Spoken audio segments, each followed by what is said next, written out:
Golpe no Brasil, que nesse momento histórico seria um alto golpe do governo Bolsonaro, ou seja, o governo Bolsonaro dando um golpe em si mesmo. Isso interessa à classe dominante brasileira nesse momento? Muito bem, é o que discutiremos logo após a vinheta.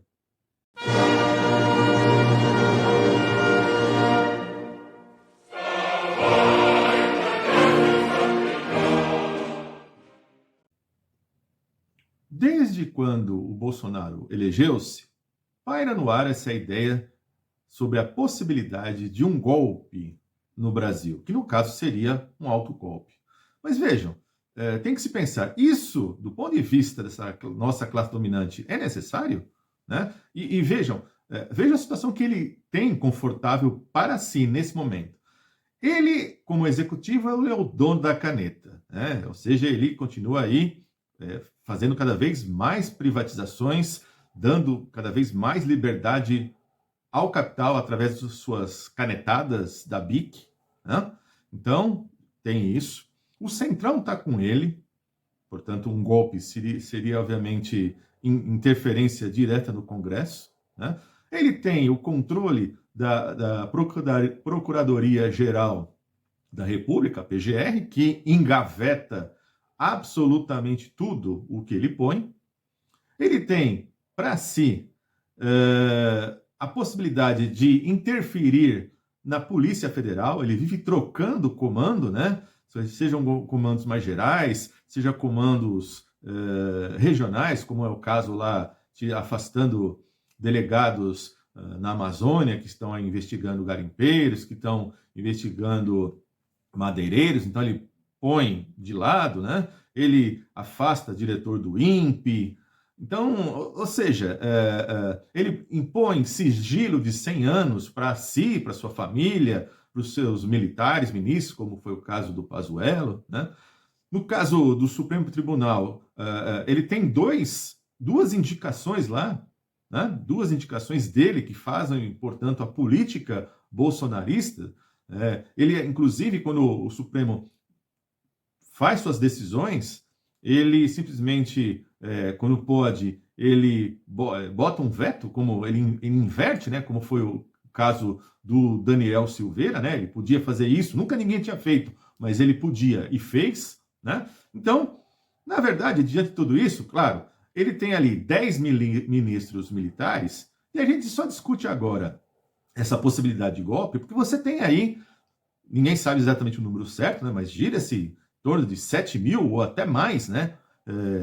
Nós não temos esse número, né? Mas é um número exorbitante de militares que estão aí no segundo, terceiro, quarto escalão do poder e querem ficar. Então, a gente só começa a falar sobre a possibilidade de um golpe porque, exatamente, você tem aí o governo assim abarrotado de militares, né? Ou seja, a gente que transitou de uma autocracia militarizada para uma autocracia institucionalizada, então, dentro dessa institucionalização, agora você começou a ver gradualmente ali no governo Temer, mas com o Bolsonaro isso se explicitou, né? Você vê uma bandalheira, ou seja, uma ocupação enorme de militares no poder, que só querem, obviamente, não tem nada a ver isso com não pensem vocês que tem a ver com a ideologia do Golbery, do Couto e Silva, não, é dinheiro, são caras que, obviamente, estão ganhando salários duplamente, ou seja, já têm seus bons salários enquanto militares e todos os seus privilégios, e agora ganham um segundo cargo, ganham dobrado, e alguns deles, né, que como ganharam muito dinheiro ao longo de anos, têm empresas, aliás, já tinham empresas e prestam serviços aí para o Estado brasileiro e querem manter esses tipos de privilégios. Portanto, o contexto gira só em torno disso. E nesse sentido, eu quero colocar aqui 4 pontos fundamentais para continuar pensando sobre a situação de que é necessário ou não um golpe, que no caso seria um autogolpe do Bolsonaro. Né? Esses 4 pontos que eu coloco aqui exatamente para refletir, porque lembre-se, impossível não é, inviável não é, resistência. Você tem uma esquerda hoje esfacelada, você tem uma esquerda praticamente inexistente, né, diluída, né? Eu diria assim, aquela esquerda que ser de esquerda significa ser anticapitalista, né? Antimercado, diminuto, né? Então, não existe mais Guerra Fria. Então, vamos pensar aí por esses 4 pontos para refletir se é necessário ou não para a própria burguesia brasileira o golpe no Brasil. Em primeiro lugar, você teria aí uma mudança brusca do rumo do que estamos tendo da política vigente até agora. Ou seja, você teria que, caso houvesse um golpe, você teria que, no caso Bolsonaro, teria que nomear interventores, ou seja, 27 interventores aí para as capitais brasileiras e, se fosse necessário, até interventores nas cidades que não são capitais, mas que são grandes, né? Que tem aí mais de 300, 400 mil habitantes, né? Então, vejam, já seria uma coisa grande, né? Além disso, um país com um golpe militar teria que ter toque de recolher. Se quer isso no Brasil, nesse momento, a burguesia brasileira quer isso, né? Você teria que intervir no Congresso, fechar o Congresso, né? Fechar o Supremo, né? Ou seja, mexer tanto no legislativo, bem como no judiciário.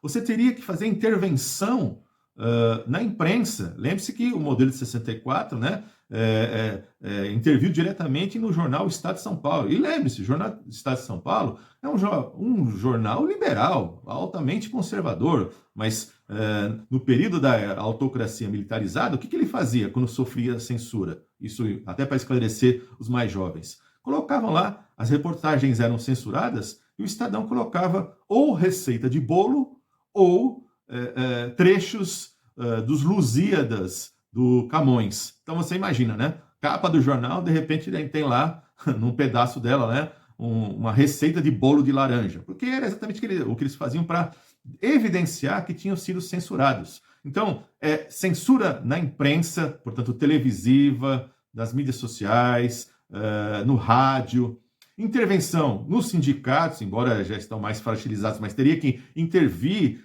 em sindicatos, movimentos sociais, prender muita gente, portanto, aumentar as cadeias políticas, ou seja, portanto, para fazer tudo isso, você teria que ter ali um molde de 64. E lembre-se, esse molde de 64 só houve lá em 64, né? Ou seja, na história do Brasil, o Brasil, conforme diz o José Chazin, que ele é caracterizado, né, a sua história republicana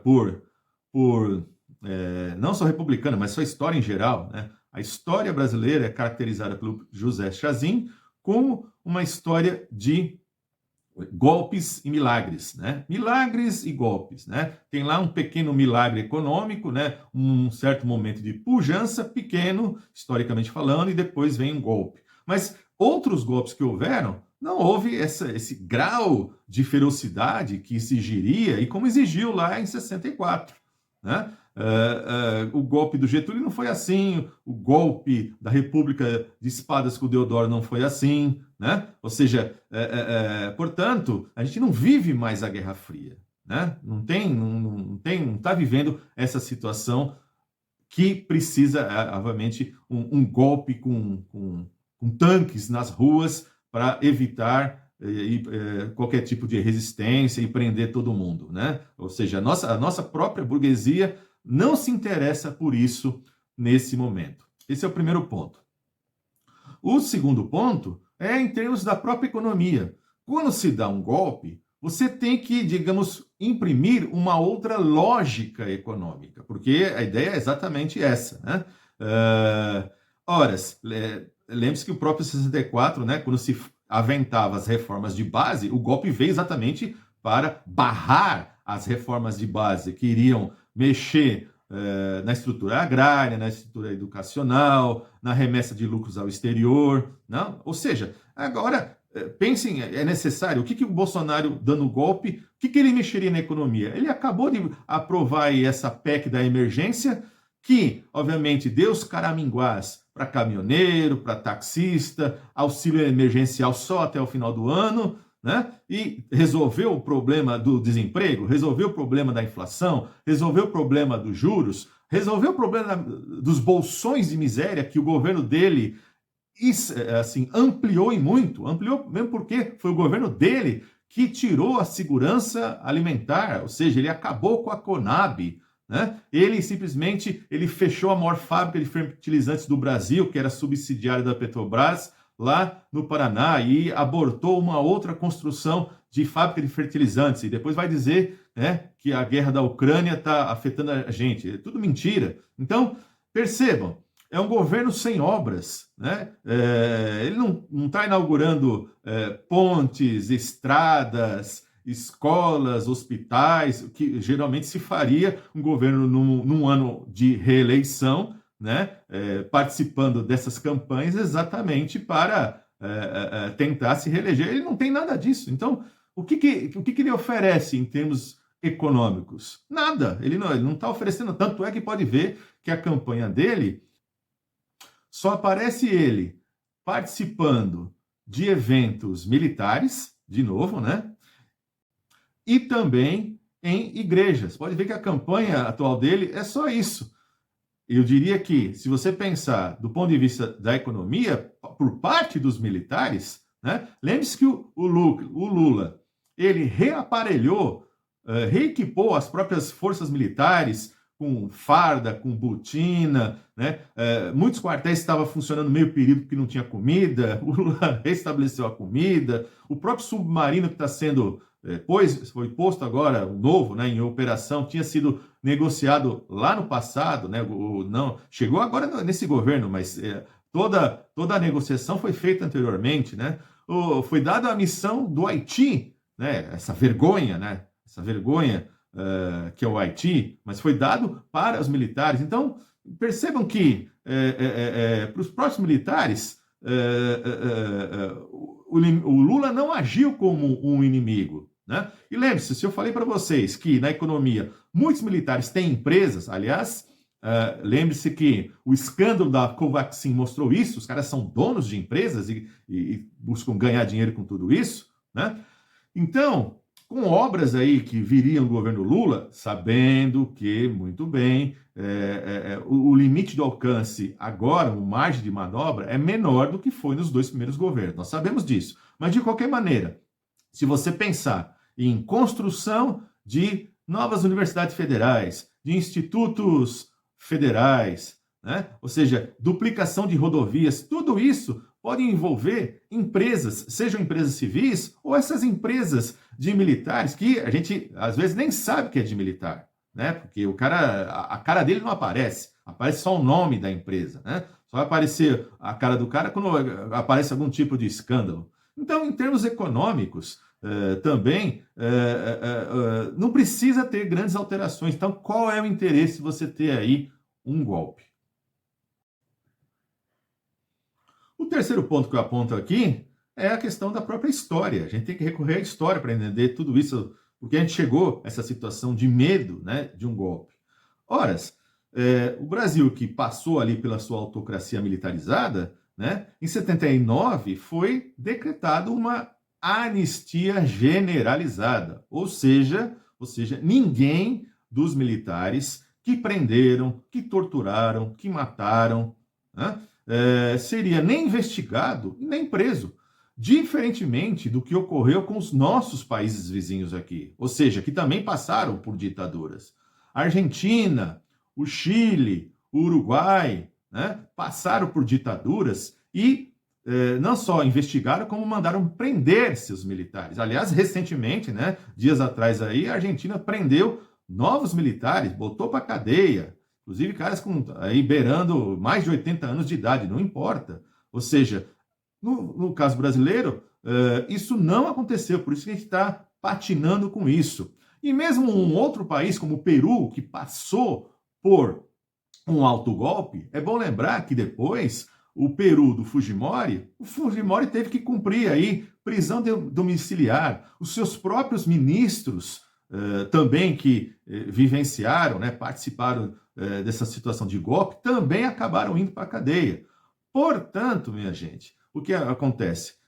O Brasil foi aí o único que anistiou todo mundo, mas tudo isso é válido para aquele golpe de 64, ou seja, um novo golpe agora, quando acabasse esse novo cenário golpista de ditadura, né, o que aconteceria? Não necessariamente haveria uma nova anistia, não dá para afirmar isso. Então, quem é que garante que um novo golpe teria um novo perdão, sendo que nas nossas vizinhanças, em países bem menores, mais fracos economicamente, esse perdão não foi dado. Portanto, para que os militares se aventurarem em termos de um novo golpe, né? Ou seja, é bom lembrar que essa aliança entre Bolsonaro e militares é uma só aliança tática. Não quer dizer necessariamente que os militares pensam exatamente igual ao Bolsonaro. Não, não necessariamente igual, né? Aliás, eles podem muito bem deixar o barco correr, deixar as eleições correrem,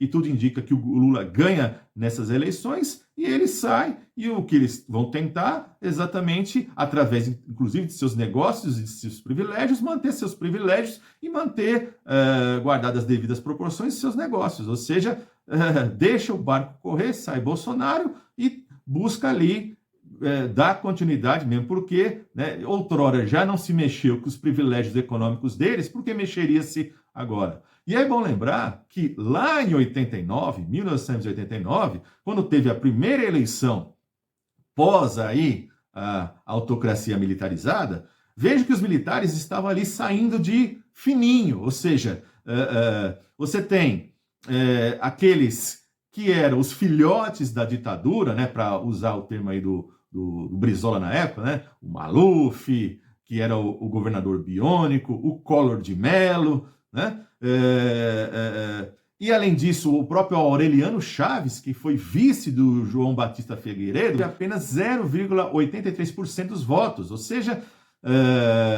na eleição presidencial. Ou seja, simplesmente os militares estavam saindo de cena naquele momento. Hoje não, hoje esses militares só querem benefícios econômicos, né? Eles também não têm nenhum projeto econômico novo a pôr para se colocar no lugar. Por isso que não adianta querer procurar lá no Golbery, que vocês não vão achar nada. Esses militares só pensam em encher seus bolsos mais do que já estão. O quarto ponto que eu aponto aqui é o cenário internacional atual. Ou seja, temos que considerar que o Bolsonaro, internacionalmente, ele está mais sujo do que pau de galinheiro. Ou seja, pipocam mundo afora publicações de jornalistas, de ambientalistas, né, simplesmente denunciando o absurdo que o Bolsonaro tem feito, sobretudo com a Amazônia, que nós já sabemos que não é o pulmão do mundo, mas a Amazônia ela é fundamental para a regulagem climática mundial.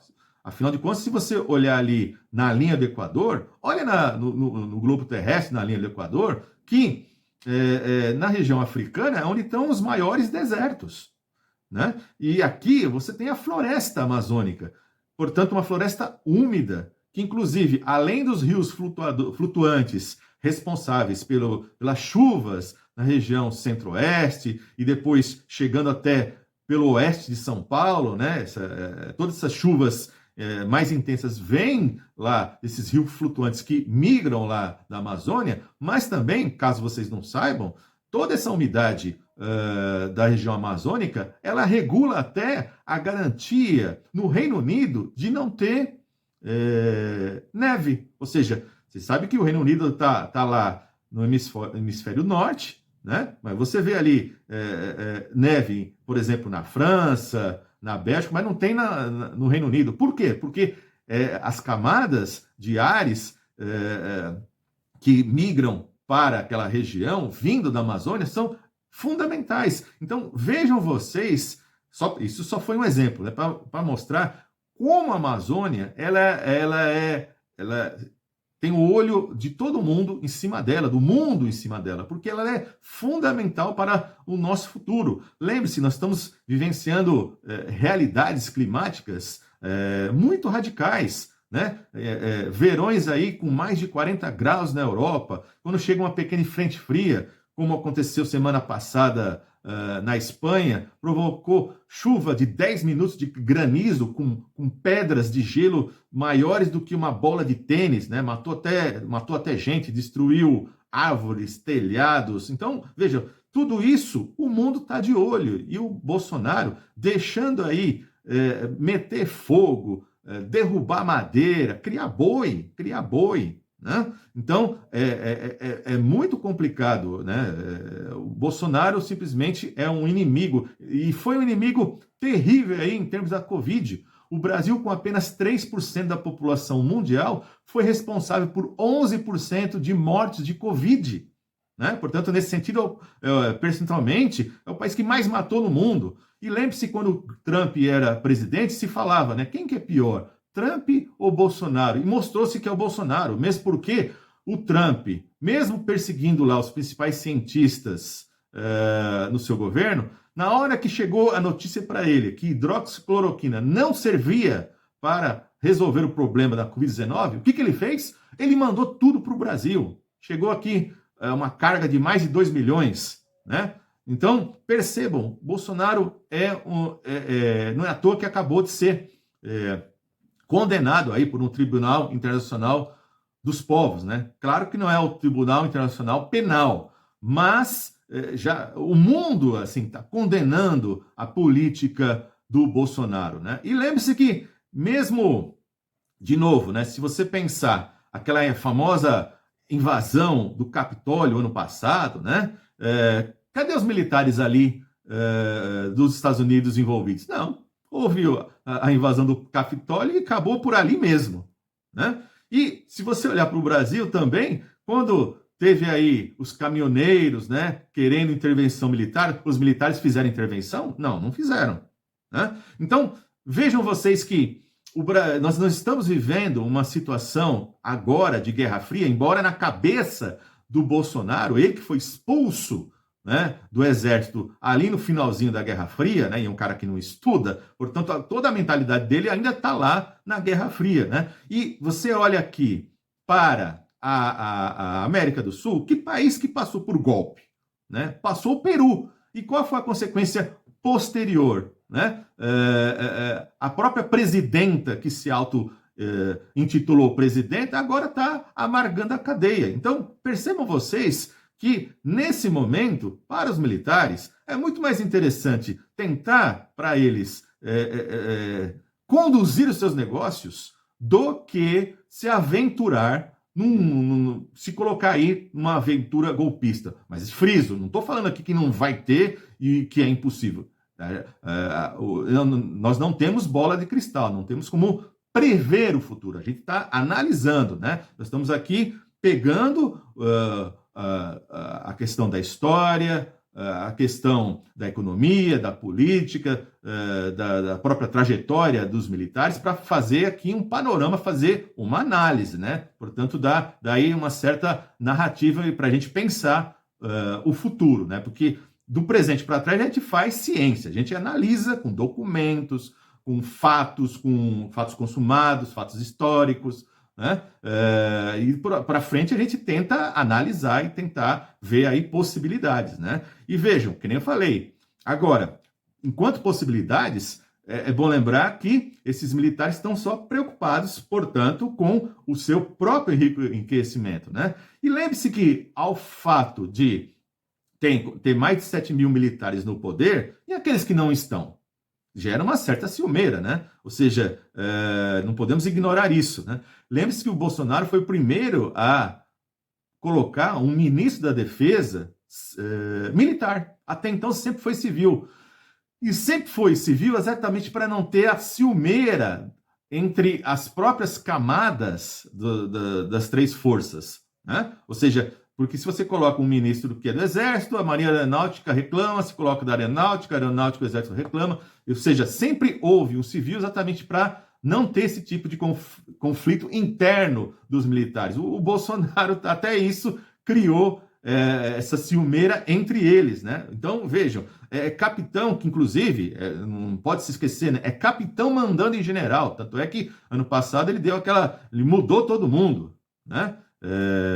Das Forças Armadas, né? Então, percebam que, nesse sentido, para os militares, talvez seja até mais interessante, nesse momento, deixar o barco correr, né? E tentar continuar aí, fazer as suas investidas econômicas e manter seus privilégios. Ora, se o Lula não tirou os privilégios com 2 governos, vai tirar agora num cenário bem mais desfavorável? Também não. Aliás, os militares só se manifestaram ali totalmente favoráveis ao golpe contra a Dilma. Por quê? Porque ela fez a Comissão da Verdade. E lembre-se, não era a Comissão da Verdade como foi nos nossos países vizinhos, que prenderam esses militares, na Argentina, Uruguai, Chile. Não. A Comissão da Verdade era só para saber o que houve, era só para investigar, saber o que ocorreu. Inclusive que foi colocado um período enorme, né? Que deveria ser só ali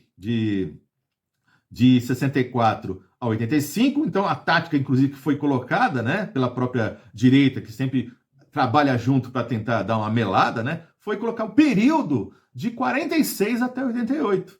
Né? Então, pelo simples fato da investigação, acabaram dando golpe. Ora, o Lula, já falei para vocês, que ele fez uma política paz e amor com os militares, ele nunca teve confronto com os militares, porque teria agora. Então, por que os militares não absorveriam o Lula? A gente sabe que ideologicamente não suportam qualquer coisa que tenha o mínimo de cheiro, mesmo que o cheiro seja extremamente suave de esquerda, né? Mas, de qualquer maneira, já tem toda a experiência histórica recente que o Lula não os confronta. Portanto, para eles pode ser muito bem deixar o barco correr. Quero salientar aqui que esse vídeo está sendo lançado antes do 7 de setembro de 22, eu não sei quando é que você vai estar assistindo esse vídeo, né? Mas, de qualquer maneira, eu já fiz ano passado também um vídeo pré-7 de setembro de 21 e um pós, que eu, inclusive, vou deixar aqui disponível para vocês, ok? E a gente se vê aí depois no vídeo pós 7 de setembro de 22.